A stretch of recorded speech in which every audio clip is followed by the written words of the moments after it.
This is breaking news from Las Vegas Review-Journal, sponsored by Michael Gaughan's South Point Hotel, Casino, and Spa.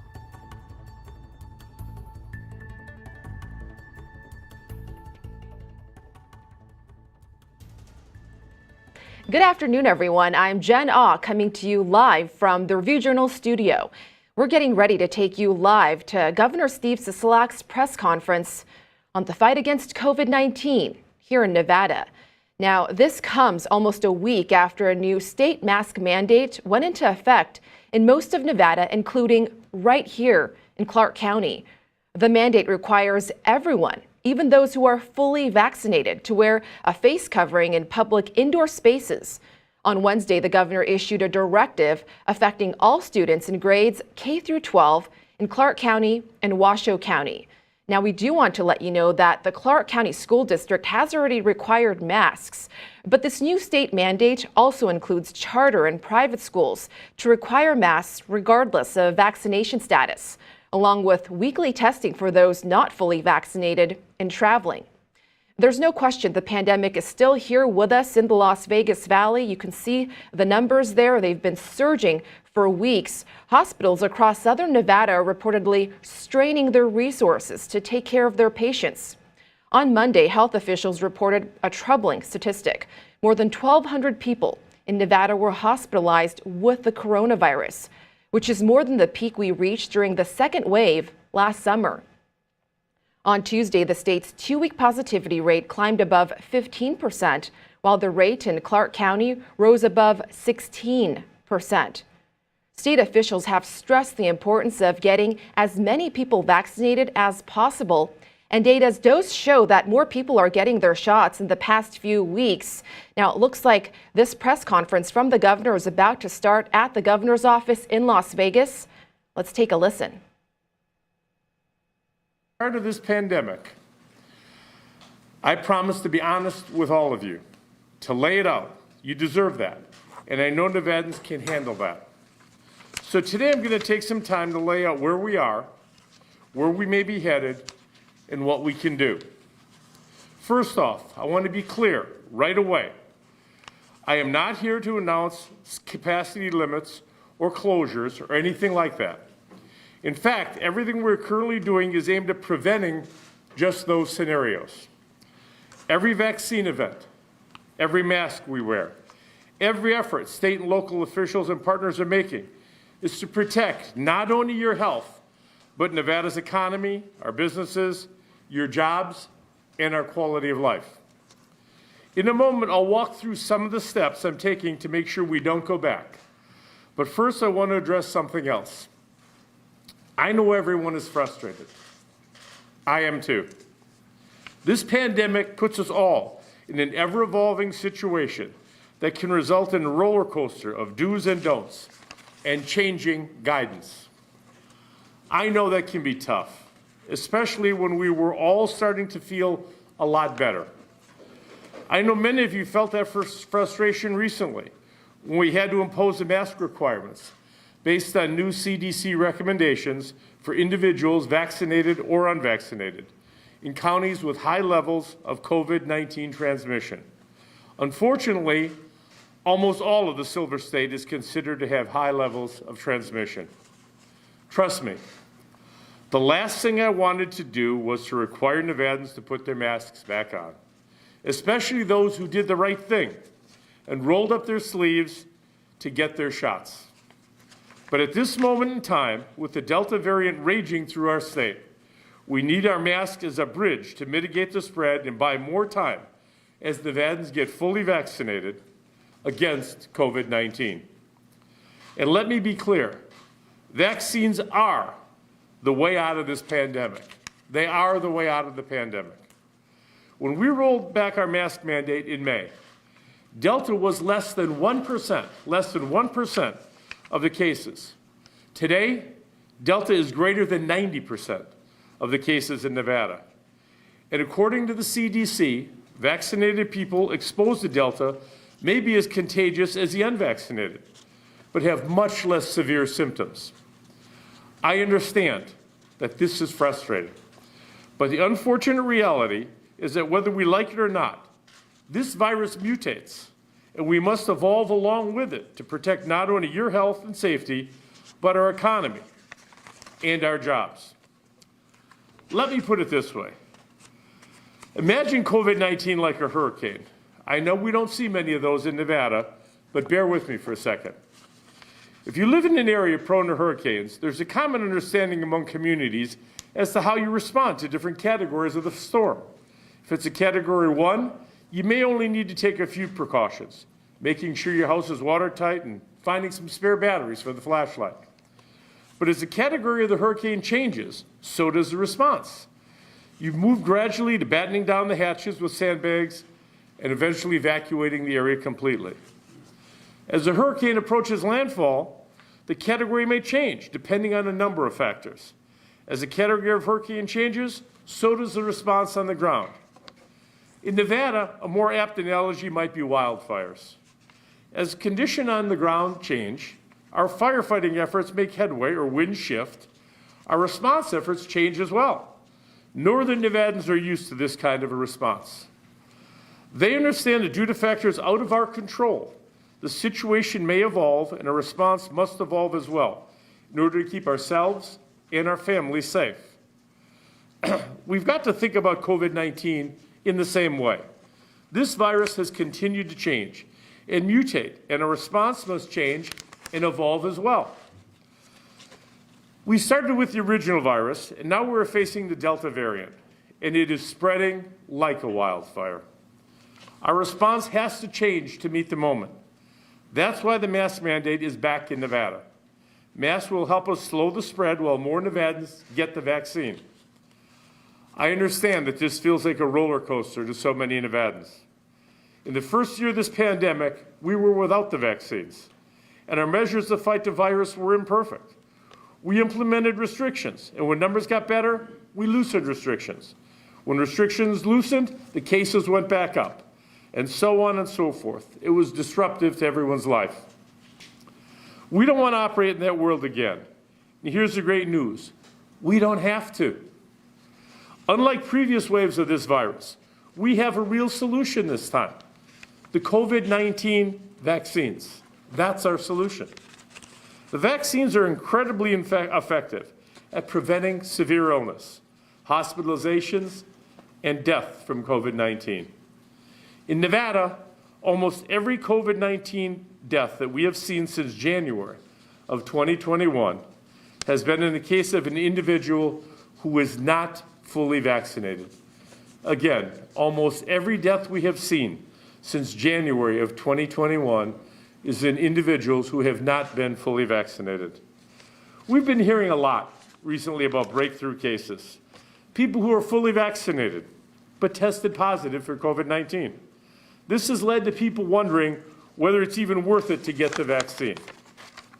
The answer is a resounding yes, it's worth it. Because while reports of breakthrough cases may seem increasingly frequent, the vast majority do not end up having a severe disease. And as we see, vaccinated patients are not ending up in the hospital and are not dying from COVID-19. We know the vaccines are working. In fact, nationwide, the rate of hospitalization from breakthrough cases is below 0.004%. That's 4 1/1000ths of a percent. And the rate of death is under 0.0008. That's 8 10,000ths of a percent. About the same as the annual risk of dying from drowning. If you're still not convinced by the facts that vaccines are still our most powerful tool against COVID-19 and its variants because they protect against hospitalization and death, let me reinforce another reason why vaccine is the only way to bring an end to the pandemic. I've spoken at length about Nevada's balancing act and about the delicate and vulnerable position our state is in because of the pandemic. Just like last year, our economy is not as diversified as other states. Our largest industry of hospitality and tourism is based upon visitors feeling confident to come here to visit. This industry, our hospitality industry, keeps hundreds of thousands of Nevadans employed and keeps a roof over their heads. It supports countless small businesses and funds our state budget so we can provide services like education and mental health care. Our economy has started to come back stronger and begin to recover. And while we have a lot of work to do, thousands of Nevadans are back on the job. I want to continue on that trajectory. As your governor, it is my job to consider all of this and to ensure I'm making decisions not just based on today, but also based on what could happen to our state in a few months if we don't get this right. Because frankly, there is no other state in the country where striking this balance is more challenging or where the consequences are more severe in getting it wrong. And let me be clear on one more thing. This isn't just about our visitors. It's about Nevadans. It's about jobs. It's about going to the homecoming or the prom, seeing your children's dance recital, or attending a school play. It's being able to protect our quality of life and the things we love to do right here in our state. It's about our families. As I walk through the steps I'm taking, I want to assure you that they are all aimed at protecting the things that we love.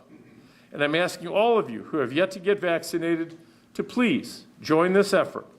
Myself and other officials will do everything we can, but we need all Nevadans to meet us halfway. Do it for Nevada. Unless we increase our vaccination rates quickly, the virus will have time to mutate again. The unvaccinated will continue to fill our hospitals and place unnecessary strain on our ability to treat all patients, and our economic progress will be threatened as a result. That's why we're masking up, to slow the spread as more Nevadans, as soon as possible, roll up their sleeves and get their shots. And here are the steps the state is taking in these efforts to continue our recovery, to avoid rollbacks, and to make sure we can all continue our progress. This week, I sent a request to my medical advisory team for recommendations in 3 areas. First, I'm asking my medical advisors to look at vaccination requirements for all students attending in-person classes at our public colleges and universities under the Nevada system of higher education. Subsequent to my request to the MAT, I was made aware that the NC COVID-19 task force unanimously recommended that the COVID-19 vaccine be required for those attending their institutions. Assuming that my medical advisory team is in agreement with those on the NC task force that believe this is necessary for Nevada's highest education institutions to join the hundreds of colleges and universities across the country in requiring COVID-19 vaccinations, the Nevada Division of Public Health and Behavioral Health will bring forward proposed regulations to the State Board of Health for consideration. Public health officials have already begun discussions with the appropriate partners, including those at the System of Higher Education, to explore implementation of a timeline that would consider how long it takes to complete full vaccination with the upcoming academic calendar.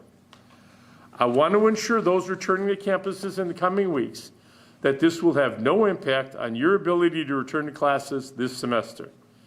If this is the direction taken, health officials will work with NC and higher ed partners to make sure any timeline is fair and is reasonable.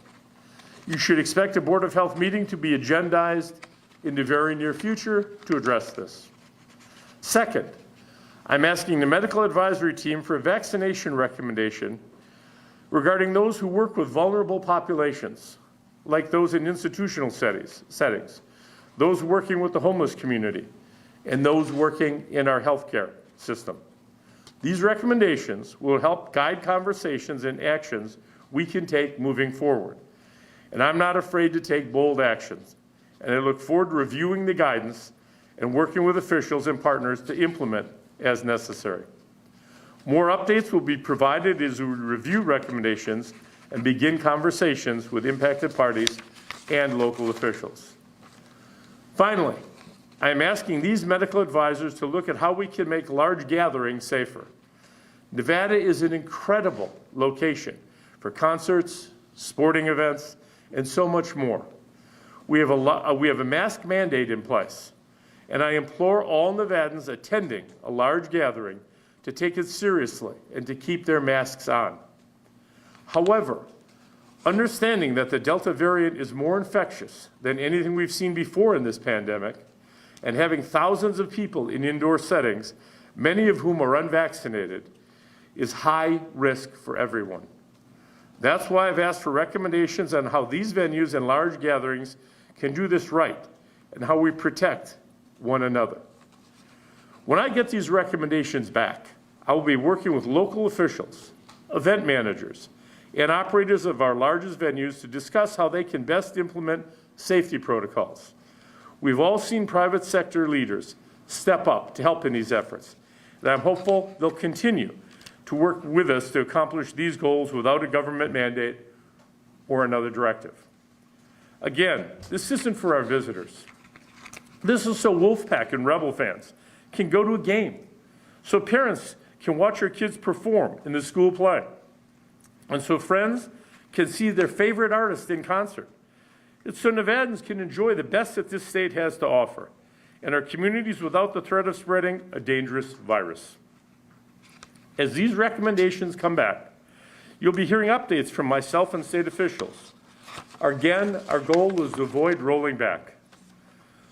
Finally, yesterday we released requirements and strong recommendations related to masking and testing and other mitigation strategies for K through 12 schools.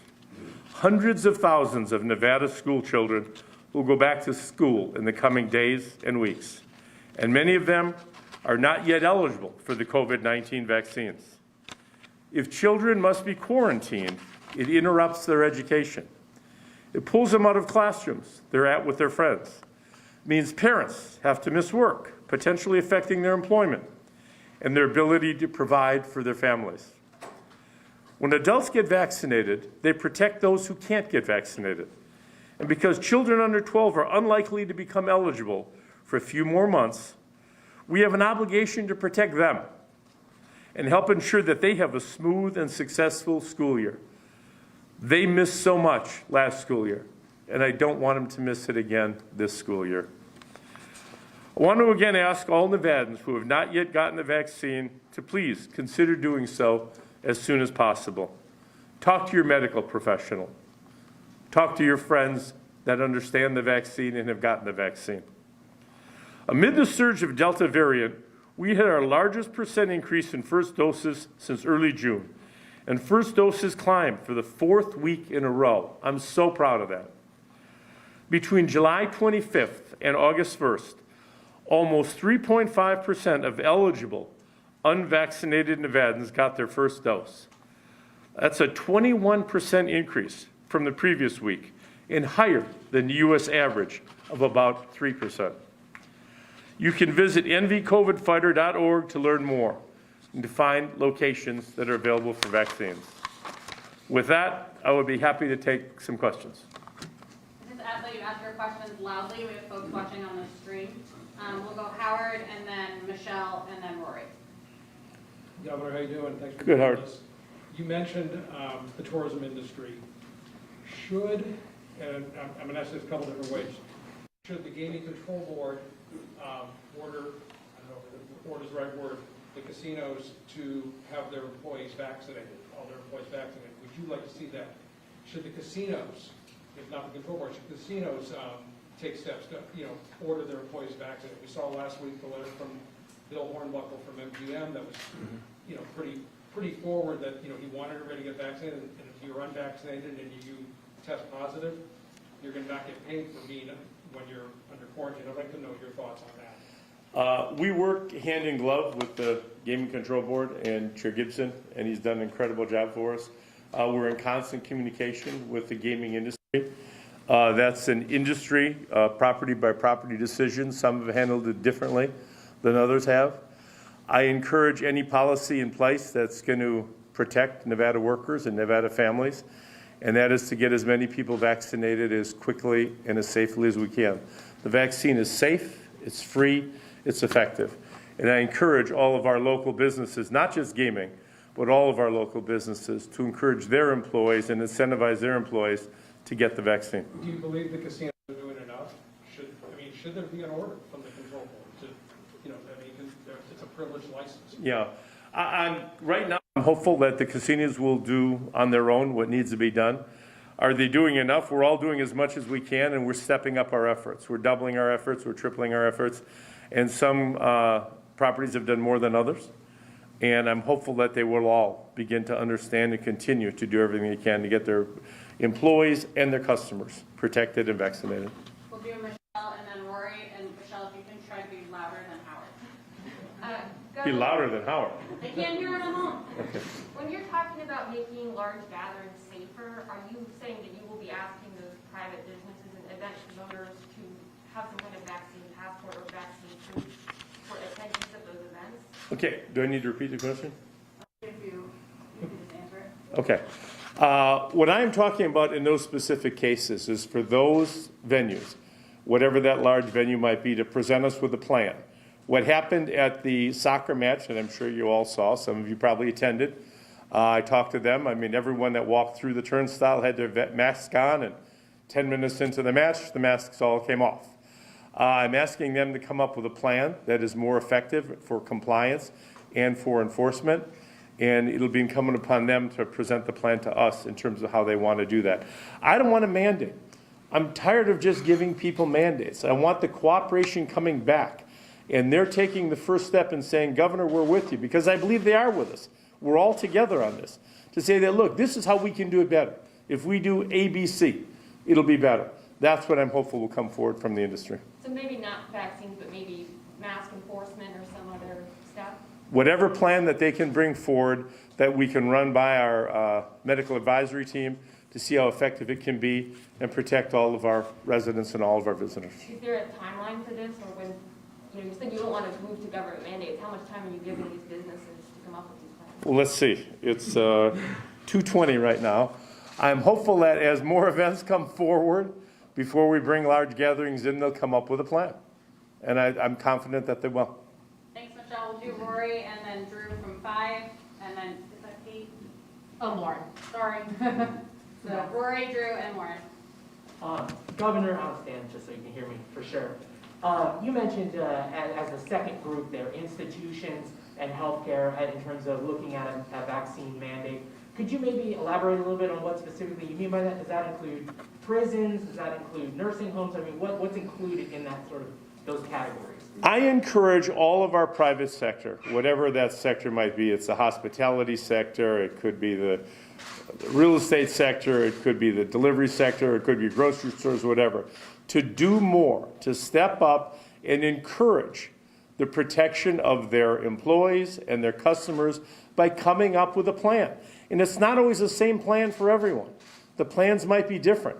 But whatever their plan might be, whatever they can create, I back them in terms of trying to keep people safe. I know that there have been some businesses that have mandated that their employees get vaccines. There's even a few that have mandated that their customers get vaccines and provide proof. If that's what's in their best interest, I'm happy that that's what they're doing. Thanks, Rory. We'll go Drew, Lauren, and then we'll come to James over here. Governor, what would it take for you to consider putting more restrictions back on? I don't want to look at more restrictions, and we're doing everything we possibly can to avoid putting more restrictions on. What I want to do is to explain to people why the vaccine is free, it's effective, and it works.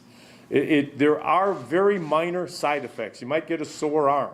That's the extent of it. These anecdotal stories, the vaccine is safe, and I encourage everyone to get it. I don't want to take steps back. We have come so far as a state. We've come so far from where we were 10 months ago. I don't want to take that step back. I want the private sector and the community to say, you're right, we're making progress, let's keep the progress moving forward.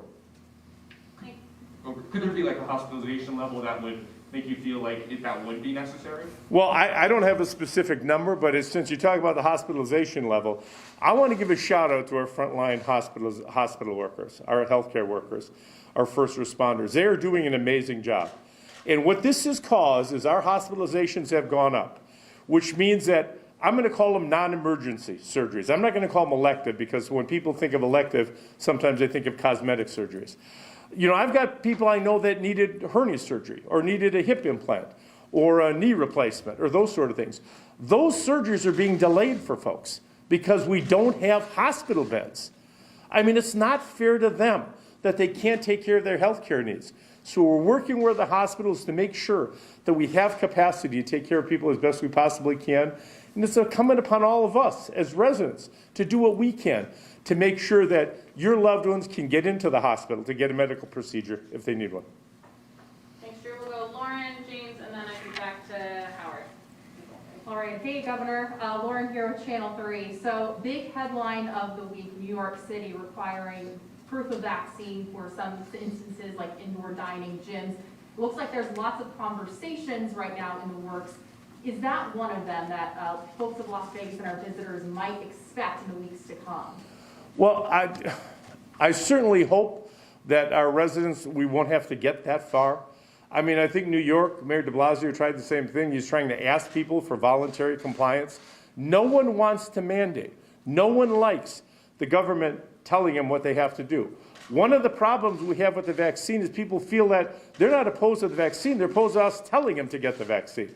I don't want to do that. I'm asking as nicely as I possibly can. Please get the vaccine. It keeps our businesses open. This is about more than just contracting the virus and getting sick. It's about protecting your fellow Nevadans. It's about protecting these jobs. As I said in my remarks, last year, our seniors lost the whole year of high school. They lost going to their prom, to their homecoming, to the football game, because they didn't have any football games. They lost the school plays and the dances. I don't want them to lose those memories again. I want grandparents to be able to see their grandkids, be the star in the play. They might be the tree in the play, or they might be, the rock in the play, because I had my kids in school, and I know how important those events are. And it's incumbent upon all of us to give them the chance, and that's what I want to do. And last question for you as well. We're inching up. We are improving with our vaccination rate in the past few weeks. But are you hopeful that you can win over more people to getting those shots in arms, as some remain very, very hesitant? Yeah, people are hesitant, and I'm doing everything I can to, as you say, win over more people. But I need everybody out there to win over more people. I need everyone out there to encourage their family members and encourage their friends to go get the vaccine. This isn't a one-man or one-woman show. This is everybody pitching in and saying, hey, look, I know you haven't gotten a vaccine, but maybe I could answer some questions for you about how it was for me or what we can do, because our way of life, our economy, our jobs all depend on it. We'll do a few more. We'll go James, Howard, Abel, Vanessa. Governor, the new Delta Plus variant has been detected in Nevada. Is there anything your office is doing specifically in response to that new variant? And is there anything your medical team can provide and any information about this new Delta Plus variant? We have no additional information to provide on the Delta Plus variant. I'm aware of the variant, as in other countries there are other variants that are being discovered. The virus, as I said, continues to mutate. That's what viruses do. They mutate to get past the fences, the protections that we put in place. The best way to protect us against a Delta Plus variant or any other variant is get the vaccine. The more people we can get vaccinated, the better off we are. We can beat this virus. This is doable. It's just a matter of going out and getting the vaccines. And one more thing, we've heard from people saying that they don't want to get the vaccine because they have antibodies. Can you respond to that? Well, Michelle, I don't know if you can, I'm not a doctor, I'm not a lawyer. I had got the virus back in November, and my doctor told me I should get the vaccine, which I did. My understanding is the medical advisory team is saying if you have the virus, you should still have had the virus, you should still get the vaccine. And in addition to that, we've got a great number of people who got the first vaccine but didn't get the second one. And while the first vaccine is better than no protection, it's not complete protection. If you've gotten the first vaccine and you haven't, for whatever reason, gotten the second vaccine, you missed your appointment, you think you waited too long. That doesn't matter. Go get the second dose, and you'll be more protected than you are with just one dose. Thanks, James. We have our press call tomorrow at 1, so we can ask some of our medical folks about your Delta Plus question. We'll do Howard, Abel, Vanessa, and then maybe we'll try to pull it to a close. I'll talk a little louder. How's that? There you go. Governor, this one for one of our reporters, asking about the Nevada Cessna of Higher Education mandate, looking at it now for vaccines. White why did you not look at this in May or June, where we could have had this something implemented by the time school starts? In the next Yeah. What it did is their COVID task force. It wasn't the Board of Regents. It's a COVID task force at NSHE recommending. We're going to take that to our medical board, and eventually we'll go to the Board of Health, and then I could mandate, or the Board of Health could mandate the vaccines. I'm not on the Board of Regents anymore. I was 15 years ago, but it was a different place and time. We didn't have a pandemic at the time. Would it have been better to do it 15 months ago? Yes. But the next best day to do it is today. The same as a vaccine. Would it have been better if somebody got it 6 months ago? Absolutely. But today's the next best day to do it. Thank you. Yep, we'll go Abel and then Vanessa. Governor, so in regards to those requirements for those students for in-person classes for both public institutions and also universities, we've heard from many students that it's a very controversial topic in regards to requiring them to get vaccinated to go in person. For those students who choose not to get vaccinated, what will be some of those alternatives and how can we handle that or approach that situation? Okay, go ahead. Sure. This is Chief of Staff Michelle White. Hi, thanks, Governor. Thanks for the question. All really good questions. And this is a process that, as it gets vetted through Department of Public and Behavioral Health, those are things they're considering, right? Our public health officials at the state are also moms and dads, have been to college. Many of them have been to universities and colleges within Nevada. These are things that are front of mind for them. Most important thing to the governor when looking at this was ensuring that this wouldn't have an immediate disruption to those returning to school in the coming weeks for the first semester. And so that timeline, some of those hesitancies out there and some of those really great questions that students and faculty probably have, that's going to be answered and go through that process both with DPBH and at the Board of Health in coordination with NSHE as we navigate this. Thanks. We'll Thanks, go to Vanessa. Thank you. Hi, Governor. Hi. Can you weigh in on the CDC eviction moratorium and how you think it should be handled in Nevada? Sure.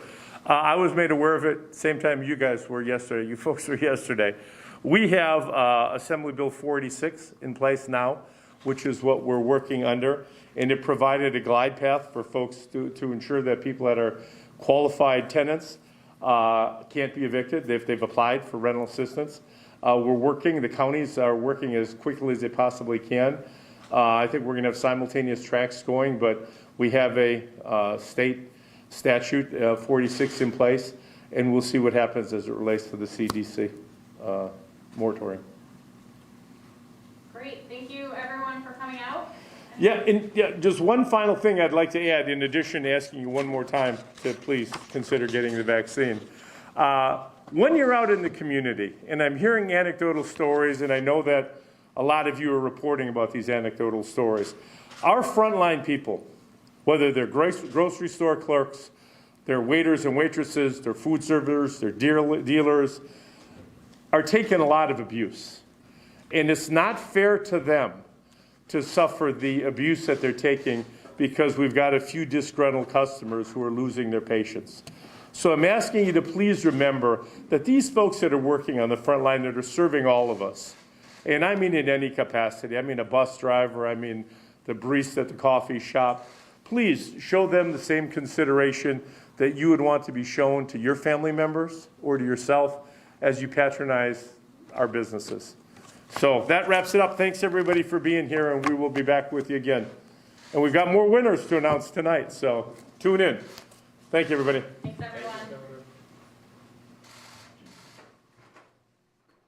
All right, so you just heard from Governor Steve Sisolak, ending on that note of the Vax Nevada Days raffle happening later tonight. And earlier this afternoon, he touched upon the fight against COVID here in Nevada.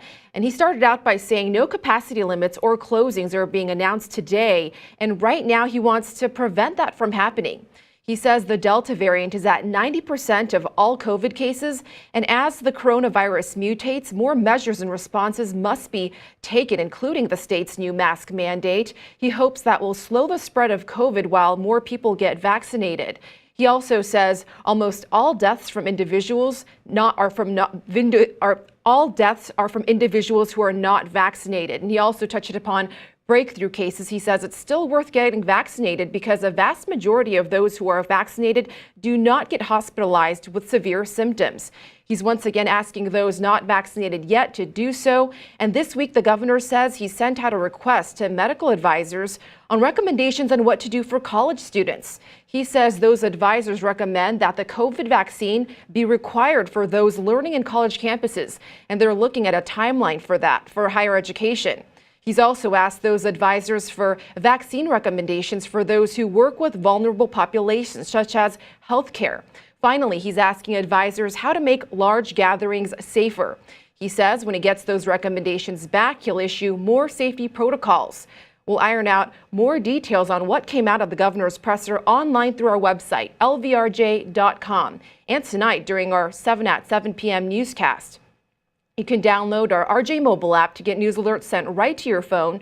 And on our 7 at 7 a.m. and p.m. newscast, that's available on Roku, Apple TV, YouTube, Amazon Fire, all of your favorite streaming platforms.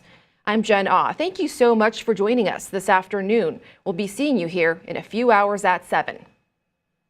You've been watching breaking news from the Las Vegas Review-Journal, sponsored by Michael Gaughan's South Point Hotel, Casino, and Spa.